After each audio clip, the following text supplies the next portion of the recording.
নমস্কার, আমার নাম ফাহাদ আহমেদ। আমার বয়স 14, বিভাগ গ, বিষয় আবৃত্তি।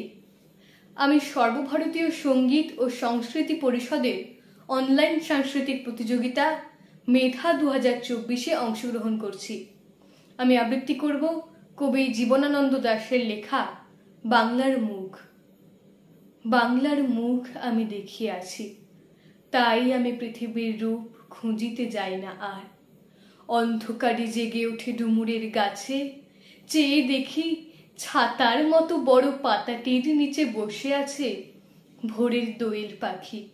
চারিদিকে চেয়ে দেখি পল্লবের স্তূপ, জাম, বট, কাঁঠালের, হিজলের, অশ্বথের করে আছে চুপ। ফণি মনসার ঝোপে সতী বনে তাহাদের ছায়া পড়িয়াছে। মধুকর ডিঙা থেকে না জানি সে কবে চাঁদ চম্পার কাছে এমনই হিজল, বট, তমালের নীল ছায়া বাংলার অপরূপ রূপ দেখেছিল। বেহুলাও একদিন গাঙুরের জলে ফেলা নিয়ে কৃষ্ণা দ্বাদশীর জ্যোৎস্না যখন মরিয়া গেছে নদীর চড়ায়, সোনালি ধানের পাশে অসংখ্য অশ্বত বট দেখেছিল, হায় শ্যামার নরম গান শুনেছিল।